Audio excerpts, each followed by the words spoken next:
One of the common problems that I encounter almost every day in my leadership seminars is the confusion and the misperception about what motivates employees. One of the biggest confusions is managers, business leaders, they would project their motivation onto their employees. They would assume what motivates themselves is also the same motivator for each and every one of their employees. No, that couldn't be further from the truth. Each and every one of the employees, they come to work for their own reasons. Just because they work here on the same project in the same company as you, it does not mean they come here for the same reason that you do. You might come here because you like the money. You might come here because you like the challenge. You might come here because it's fun to you. You might come here because you're going to learn things. But they may come here for the same reason as you, but they may come here for a different reason. Okay, let's just take one common reason, for example, money. Money is one of the most common reasons why employees come to work. But just within money itself, there are different varieties. There are different subcategories. For example, there is money today versus money tomorrow. Some employees, their motivation is pay me. Pay me now. I need money now. And as soon as, or as long as you're paying them, as long as they're happy with their current salary, they are happy. But then their employees, they are concerned with 20 years down the road. Their concern is, sure, Mr. Boss, you pay me, that's great, but what are you doing to help me to earn money 20 years down the road? They're more concerned about their ability to earn money 20 years, 30 years, 40 years down the road. So if you're not providing anything to do with that, then you just created a disconnect between you and that particular employee. And also, within 20 years, 40 years down the road, there are still different camps. There is the job security camp. These folks, their concern or their method to guarantee their income 20 years down the road is to go get a job whereby they cannot be fired. For example, a unionized government job with a governmental agency whereby it's extremely difficult, it's extremely challenging to fire anyone. And those are the professions, those are the positions that these kind of employees would go after. However, opposite to the job security mindset, we have employees with a career security mindset. And their thinking is, I want to make sure that my career, my skill set is so good, so secure, so desirable in the employment marketplace. Employers would fight amongst themselves just so they can hire me. They would compete just to hire me. And that's the position I want to be in. I want to make sure that my career is secure, and I don't need job security. I don't care if the company I work for right now goes belly up, because my skill set is so good, other corporations will fight over themselves to come and hire me. So that's the difference between money today versus money tomorrow. And then there is money versus family. There are employees, they are the sole breadwinner of the entire family. If they don't work, everyone else in the family goes hungry, and there will be no roof over their heads. I have employees tell me, I have wife and kids, I have spouse and kids, I love them very much. I just don't get to see them as much as I would like to. I'm always working. Well, these individuals, the sole breadwinners with a large family to support, they don't have any choices, do they? No, they don't. However, there are folks, they are not the sole breadwinner. Maybe they have another income from, let's say they served in the military for, I don't know, 17, 20, whatever years, and they were enlisted, but they served enough years, they're entitled to a pension from the military. So they don't have to work as hard, and because they have another family member working, or they have a pension from the military and so on and so forth, so they chose to be with their family. 5 o'clock, I gotta go. 4:30, I gotta go pick up my kids. 3 o'clock, I gotta go pick up my kids. And there's nothing you can do about it, and there's nothing wrong with their choice in life. They chose to be with their family. And then even within, I chose to be with my family, I can't stay here to do overtime. There are folks, they'll tell you, look, I gotta go, I can't stay late, but I can come in early for you. Or I can't come in early for you, and also I can't stay late, but I can take some work home for you. I can come in on Saturday and put in 2 hours. I can come in on a Sunday afternoon and put in 2 hours. I can't come in on Saturday and Sunday, but I can take some work home for you. Oh, I cannot take any work home for you, but I can remote log in from my my home via a secure internet and get some work done for you.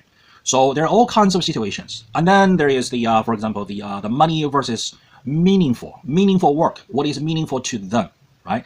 For some folks, for as long as it's above X dollars, and they're okay. They don't need it to be above Y dollars. If it's between X and Y, they're happy. and but they want to make sure they're doing the kind of things that's meaningful to them. This could be, I want to work with animals. I want to work with people. I want to work with computers. And even within computers, for example, right? There are people, their thing is, I only want to work with designing websites. There are people, their thing is, I only want to work with designing databases. And even within databases, I only want to design databases. I only want to manage databases. I only work with Microsoft databases. I only work with Oracle databases. I'm only a programmer. I only write code in whatever language.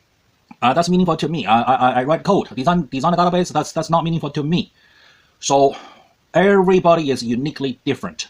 Everybody has what they think is meaningful, meaningful versus money. So some people, they want to make sure their work is meaningful. If you say, I'm going to pay you 10 times more, but you're doing something totally different, they may very well just turn you down. They say, no, that's not meaningful to me. I would hate myself, even though the money is 10 times more.